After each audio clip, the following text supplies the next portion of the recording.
Have you ever felt your mind swirling like a wind-stirred pond, rippling with thoughts, never settling into silence?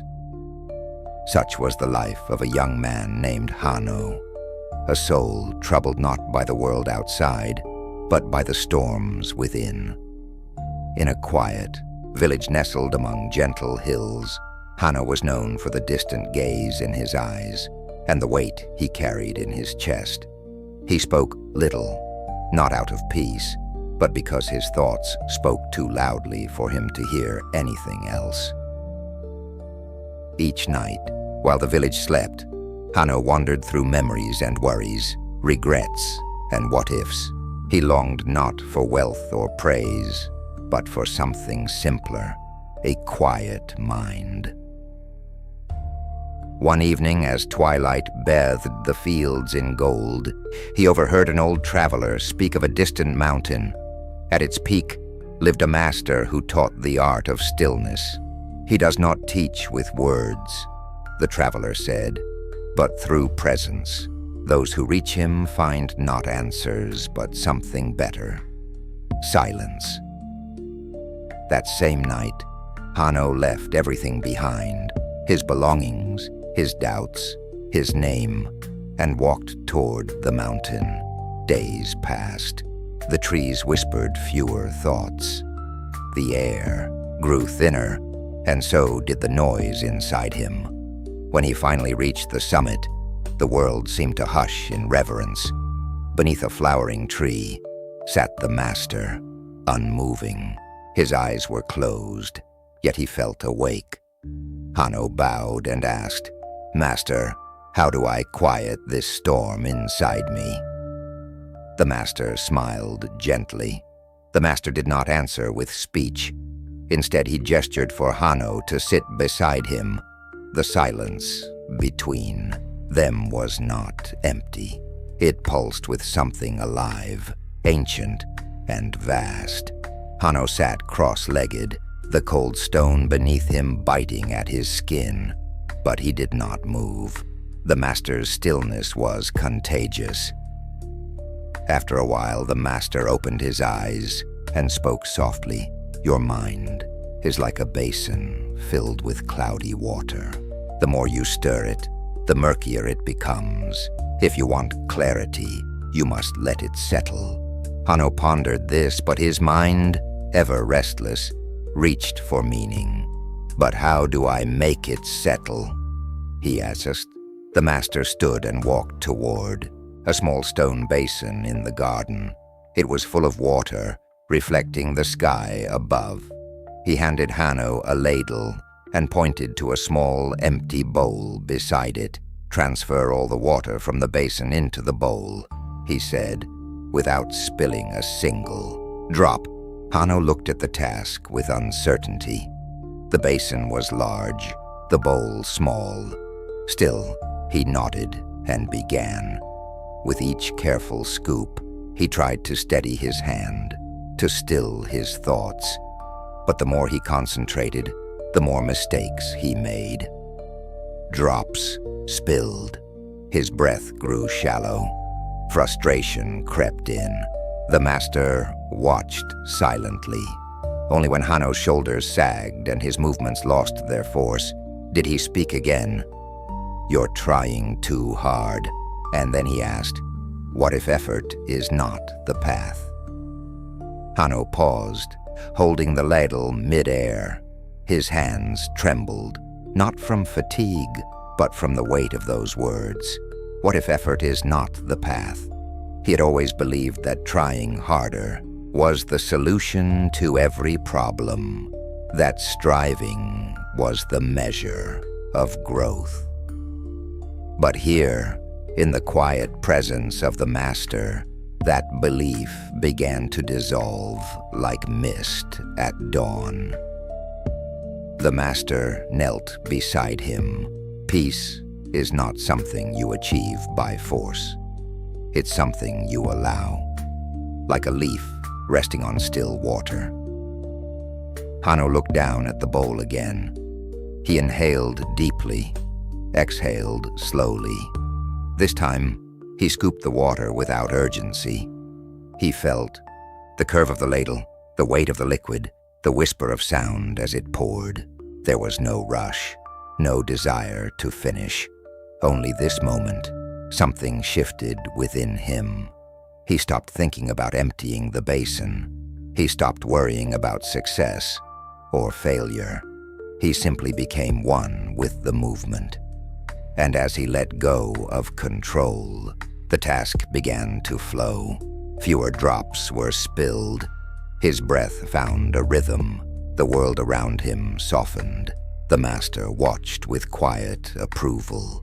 "You see," he finally said, "the mind, like water, responds to stillness.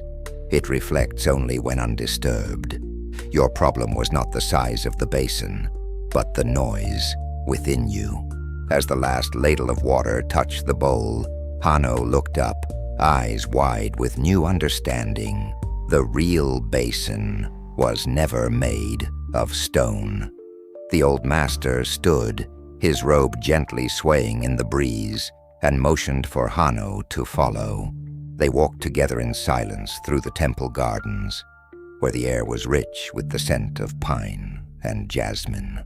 Lanterns hung from ancient trees, swaying like silent witnesses. Each step Hanno took felt lighter, as if a burden had lifted from his soul. His mind, once crowded with questions, now welcomed the quiet between thoughts. They arrived at a bamboo bench beneath a cherry tree in bloom. Petals fell like soft snow, covering the ground in a blanket of delicate pink. The master sat and gestured for Hanno to do the same. After a moment of shared silence, the master spoke. "Do you know why the petals fall, Hanno? They're too light to stay," he replied. The master nodded. "Yes, but more importantly, they do not cling. They do not resist the wind or the earth. They fall when it is time. That is the way of the mind as well." Hanno watched a single petal dance on the wind and come to rest in the palm of his hand. Something about the moment, its simplicity, its grace, moved him more deeply than any lecture ever had. "Stillness," said the master, "is not the absence of life. It is the heart of life. When your mind learns to rest like this petal, you will begin to see clearly." And just like that, clarity became less of a goal and more of a return. That evening, Hanno remained seated beneath the cherry tree long after the master had departed. The moon had risen silently above the temple rooftops, casting silver reflections across the stone path. The wind had quieted. The world, it seemed, had exhaled. In that moment, Hanno felt as if the garden itself was breathing with him, slowly, deeply, peacefully. The master had not given him direct instructions. There were no lists to follow, no techniques to memorize, only presence, only awareness, and somehow that felt more powerful than all the knowledge he had ever tried to collect in his restless youth. The next morning, Hanno awoke before dawn and returned to the courtyard. The basin still stood in its place, empty now but not forgotten. He picked up the same ladle and simply stood with it in his hand. He did not move, did not try. He simply allowed the moment to unfold naturally, without resistance or agenda. In that stillness, he heard the distant bell of the temple, the chirp of a bird greeting the sun, and the rhythm of his own breath. All was as it should be, and in that awareness he felt something shift. The same ladle, the same basin, but he was no longer the same man. When the master approached, he only smiled, as if seeing the silent awakening within his student's eyes. "You see now," the master said, "peace is not found in effort. It is found in the space you create. by letting go. And so, the lesson deepened, not through action, but through presence. The days that followed were not filled with lessons, but with silence. The Zen master gave no new tasks, no lectures, only space, wide, quiet space. And in that sacred space, Hanno began to observe the world differently. He noticed how the morning light spilled through the trees like golden breath. He listened to the fall of a single leaf, the rustle of robes, the faint echo of footsteps on stone. Even the act of breathing became a sacred rhythm, an invisible thread tying him to the present. One afternoon, while sweeping the temple steps, Hanno paused. His hand held the broom gently, but he wasn't thinking about sweeping. He wasn't thinking at all. He was simply there, rooted, alive, fully awake. That moment, simple and uneventful, shimmered with quiet depth. The master passed behind him and stood silently. Then he said, "When the broom moves by itself, you are no longer sweeping. You are being swept." Hanno nodded. In that single sentence, he understood more than in all his previous years.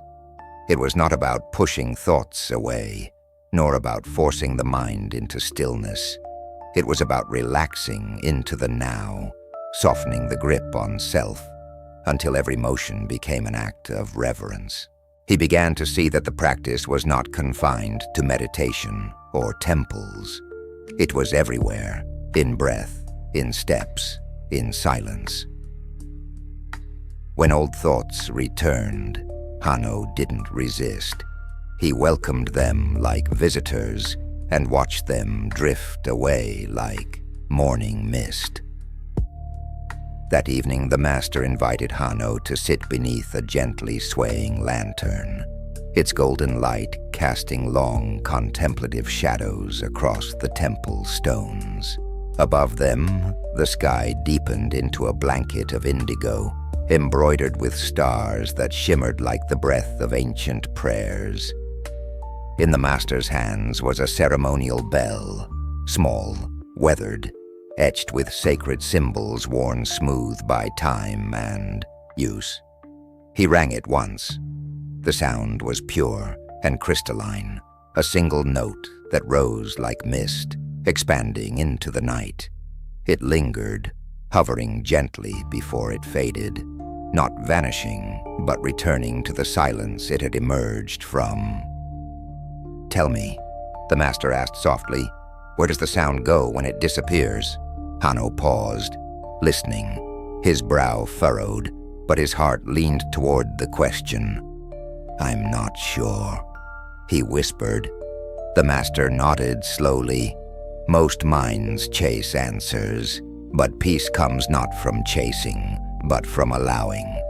The sound returns to stillness, as all things do." They sat in silence, letting the absence of sound speak its own truth. Crickets hummed somewhere in the distance. A breeze moved through the trees like breath through the chest of the earth. "In Zen," the master continued, "the unstruck bell is already ringing. What you perceive is not all that exists. To empty the mind is not to lose awareness, but to enter the space between sounds, between thoughts, between the self and the silence." Hanno closed his eyes and listened not for sound, but for presence. Hanno remained still beneath the starlit canopy, his breath synchronized with the pulse of the universe. The master did not speak again that night, for some lessons are not delivered through words, but absorbed in the hush that follows them. In that vast and sacred silence, Hanno discovered that peace was not a destination. It was a return. At dawn, the master led him to a narrow trail, winding through a forest of cedar and pine. Each footstep fell on dew-covered leaves, soft and forgiving. The trees stood like monks in meditation, tall, rooted, silent. This path, the master said, mirrors the mind, cluttered, tangled, or clear. It reflects your inner terrain. They reached a clearing where a stream flowed over polished stones. The water moved effortlessly, adjusting to every obstacle. The master pointed to it and said, "Watch how it does not resist. It bends, flows, embraces every rock without losing its nature." Hanno sat by the stream, observing its calm persistence.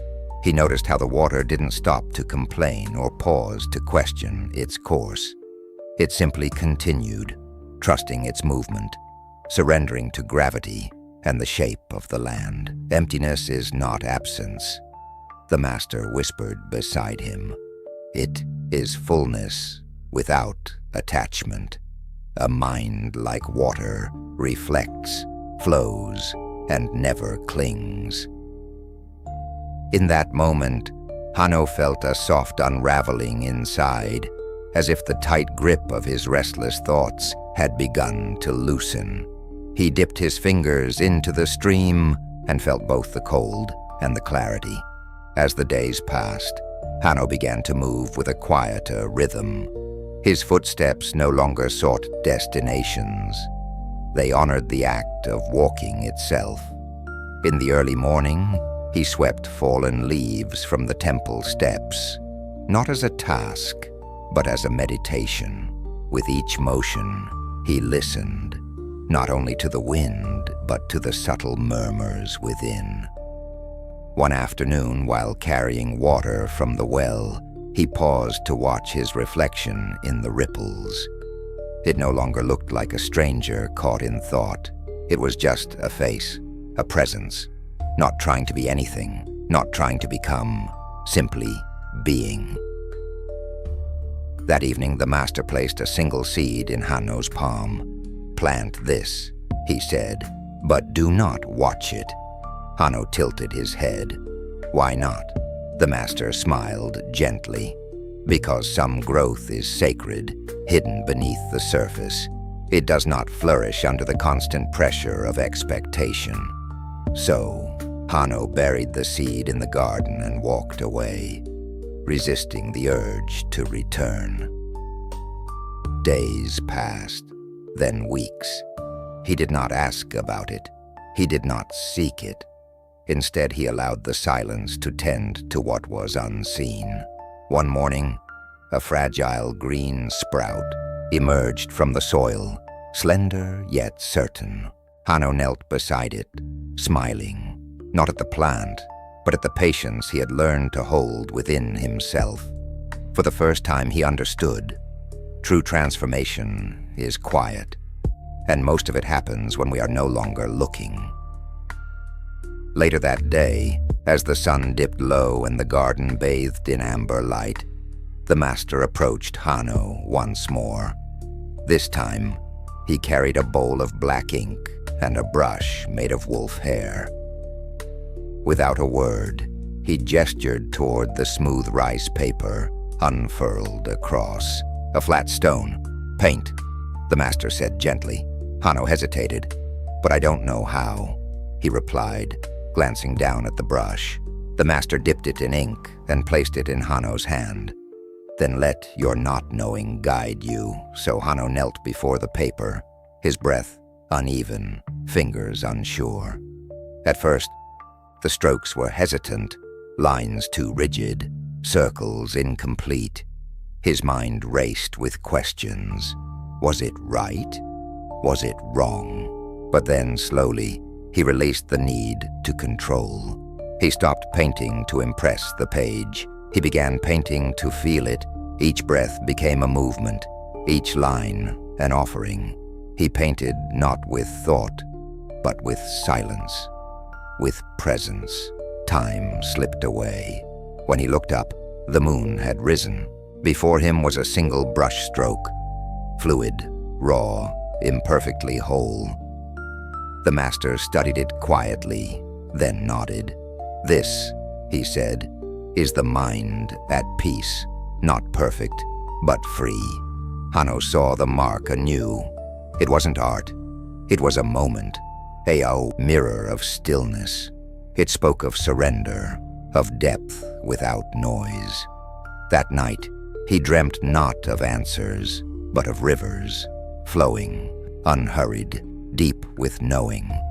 And when he awoke, the rhythm remained, as if the ink had also painted something within him.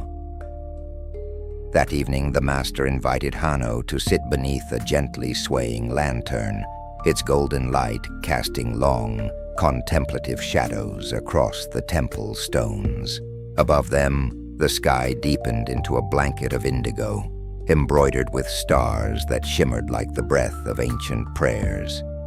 In the master's hands was a ceremonial bell, small, weathered, etched with sacred symbols worn smooth by time and reverence. He rang it once. The sound was pure and crystalline, a single note that rose like mist, expanding into the night air. It lingered, hovering gently before it faded, not vanishing, but returning to the silence it had emerged from. "Tell me," the master asked softly, "where does the sound go when it disappears?" Hanno paused, listening intently, his brow furrowed, but his heart leaned toward the question. "I'm not sure," he whispered, unsure whether the answer was meant to be found or only felt. The master smiled gently, just like thoughts. They arise, ring loudly in our minds, then vanish if we allow them. But silence remains. That's where peace begins. He handed the bell to Hanno. "Ring it again, and listen not just to the sound, but to the silence it leaves behind." Hanno obeyed. The bell sang, then it dissolved, and in its absence, he noticed something he had never felt before. Stillness, vast and gentle, as if the universe had paused to breathe with him. In that breath of silence, he sensed something timeless, something that had always been waiting for him to listen. The following morning, the sun rose through a veil of mist, casting golden ribbons of light across the temple gardens. Hanno followed the master in silence, along a path strewn with smooth stones, their feet barely making a sound. Birds called from the trees, not as a disturbance, but as part of the unfolding stillness. They reached a pond, where the water mirrored the sky with crystal clarity. The master knelt and gently dropped a single cherry blossom petal onto the surface. Ripples spread outward in soft concentric waves, quiet but undeniable. "The mind," the master said, "is like this pond. When undisturbed, it reflects truth, but even the lightest thought can send ripples that distort perception." Hanno knelt beside him, captivated. "So how do I keep the pond still?" "You don't force the stillness," the master replied. "You allow it. You watch the ripples without reacting, and in time, the pond remembers its own nature." Hanno looked deeper, watching his reflection shift and then settle. For the first time, he did not resist the movement. He simply observed. The silence within him expanded. The master placed a gentle hand on his shoulder. "The goal is not to stop thinking, but to stop clinging. Let each thought rise and fall, like petals on water." A breeze moved through the trees, but the pond remained calm beneath the surface. Even in motion, it remembered stillness. "And when the wind passes," the master whispered, "you will see the sky again, unchanged, eternal, and within you." That afternoon, the master handed Hanno a broom and guided him toward the ancient stone path that wove through the heart of the monastery. "Sweep," he said simply, "but not with your hands. Sweep with your presence." Hanno began, unsure, of what that meant. He brushed the leaves away methodically, yet his thoughts wandered to the story of the pond, to the ripples in his mind, to his own impatience. His arms moved, but his awareness drifted. The master observed in silence, then stepped forward and pointed to a single leaf that had fluttered back onto the path. You swept it, yes, but were you there to feel it? Hanno paused. He hadn't noticed the feel of the broom's handle, the weight of the motion, the sound of leaves gathering. He was doing, but not being. So he began again. This time, with each sweep, he breathed. With each motion, he felt. He listened to the rustle of leaves like a song of the moment.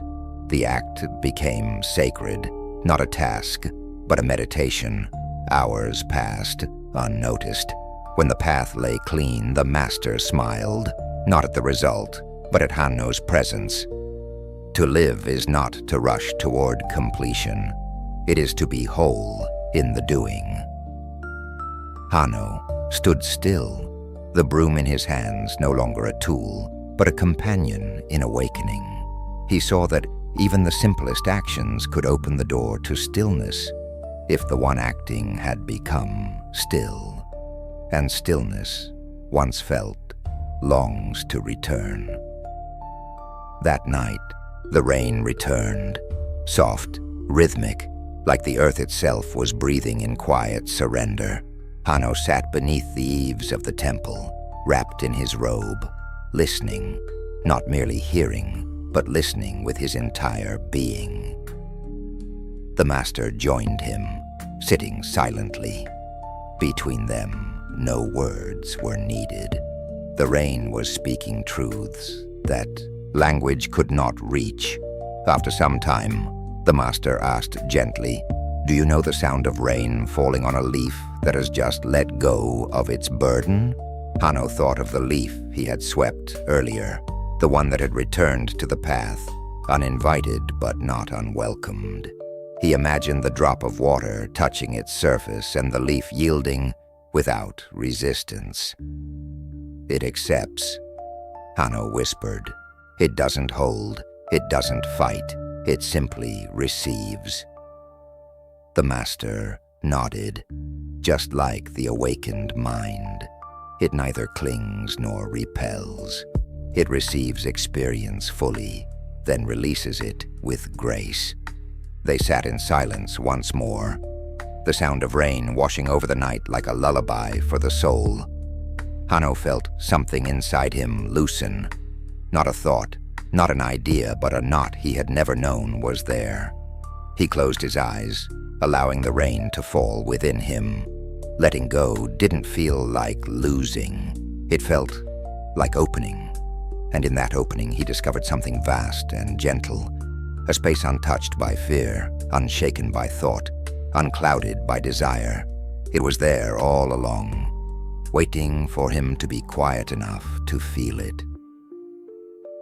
The morning arrived, with a sky brushed in silver mist. The temple grounds glistened with dew, and the stones beneath Hanno's feet felt cool and grounding. He walked slowly, deliberately, not to get anywhere, but simply to be where he was. The master met him at the inner gate, holding a single bamboo staff. Without speaking, he offered it to Hanno.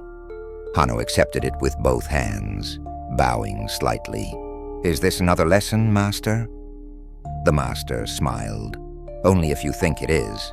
Hanno turned the staff slowly, observing its shape, its weight, the faint markings along its surface. It was simple, it was ordinary, and yet it felt profound in his hands, like it carried generations of silence within it. "Sometimes," said the master, "the most powerful teachings come not in words, but in the weight of something carried with presence." They walked together to the edge of the temple grounds, where the forest began. The master gestured for Hanno to continue alone. "This path will not offer answers," he said, "only mirrors." Hanno stepped into the woods. With each step, his mind quieted further. The rustle of leaves, the distant call of a bird, the creak of bamboo in the breeze. Each sound felt alive, not separate from him, but arising within him. The forest did not teach through concepts. It taught through being, and in its stillness, Hanno began to recognize something he hadn't noticed before. He was not walking through the forest. The forest was walking through him. As Hanno walked deeper into the forest, the path narrowed, hemmed by tall grasses and the gnarled roots of ancient trees. The world around him grew quieter, as if nature were holding its breath. In that hush, his senses became sharper, each scent more vivid, each sound more pronounced, each breath more sacred. He came upon a small clearing where a single stone sat beneath a canopy of swaying branches. Upon the stone was carved a single character he did not recognize. He traced it with his fingers, feeling the cool surface and the delicate grooves. Is this a symbol of truth? He wondered aloud. A breeze stirred the leaves above, and a single blossom fell, landing silently on the stone. Hanno sat beside it, placing the bamboo staff across his knees. He closed his eyes. He did not try to meditate. He did not strive to understand. He simply listened, first to the forest, then to his breath, and then to the space between. Time passed, but he no longer measured it. He was not waiting for wisdom to descend or revelations to rise. He was just being. And in that sacred stillness, something shifted. There were no thoughts, no desires, no seeking, only this, a presence so vast and quiet that it held the entire forest inside it. And from that silence, a new understanding emerged. Not as a thought, but as a knowing. The path to emptiness is not to rid oneself of the world, but to become so still that the world passes through you. When Hanno returned to the temple, the master was sweeping fallen leaves with a handmade broom. He didn't look up, but his voice met Hanno like sunlight through morning fog. You disappeared into the forest, the master said gently, and yet you have returned. I didn't find anything, Hanno replied quietly, but I feel as though something found me. The master paused, tapping the broom lightly against the ground. The greatest truths arrive when we stop searching. Emptiness is not something to be grasped. It is the space in which all things unfold. Hanno bowed slightly, not out of formality, but from a quiet reverence that had begun to bloom within him. Then what should I do now? He asked. The master looked toward the courtyard, where a breeze stirred the prayer flags. Chop wood, carry water, he said, and do so without clinging. That night, as Hanno washed the temple steps, he noticed how the water moved over. Stone, no resistance, no destination, just presence. He listened to the rhythm of the brush, the echo of his breath, the hush of stars appearing above. He was no longer doing the task.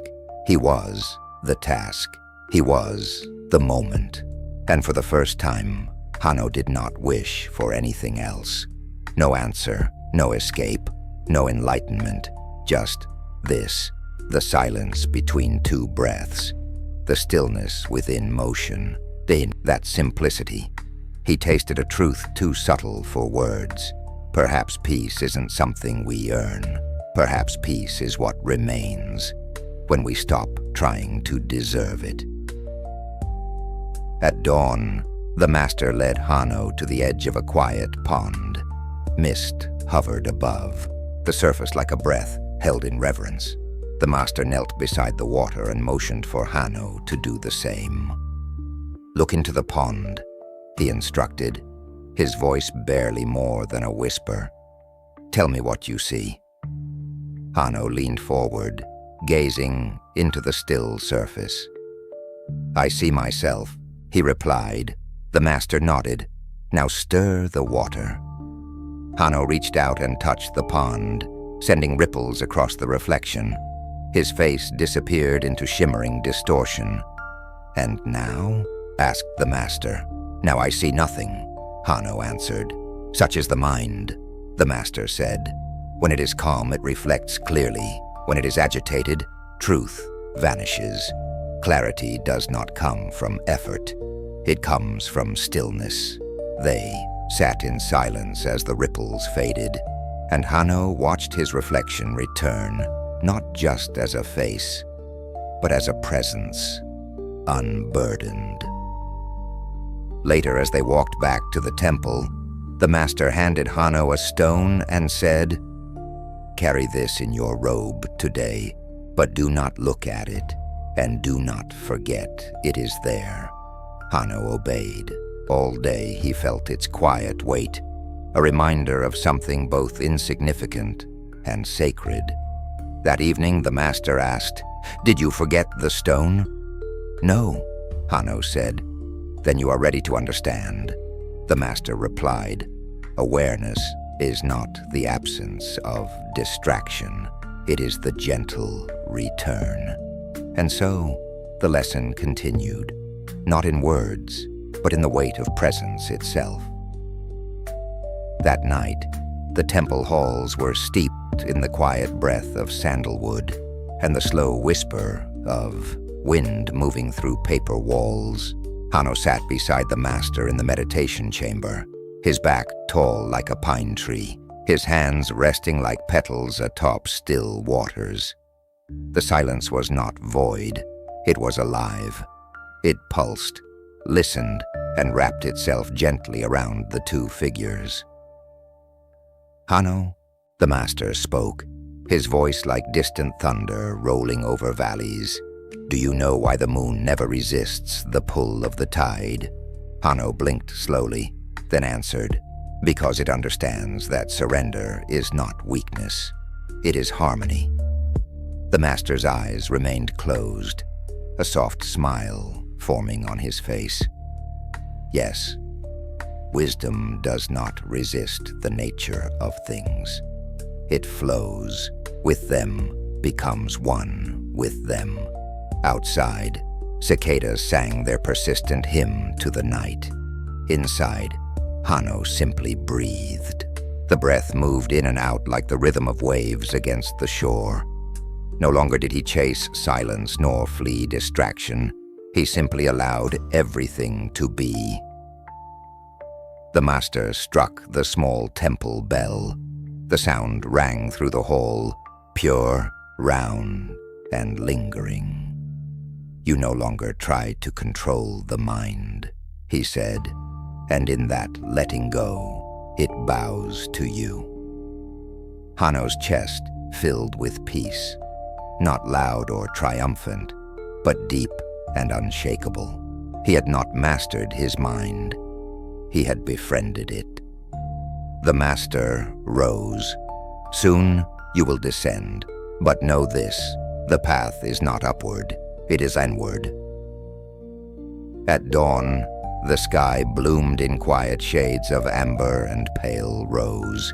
Mist rolled down the mountain, like the exhale of some ancient spirit.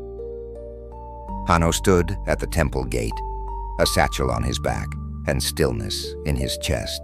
The master stood beside him, robes fluttering gently in the wind. "You are not the same boy who arrived," the master said, eyes gazing into the horizon.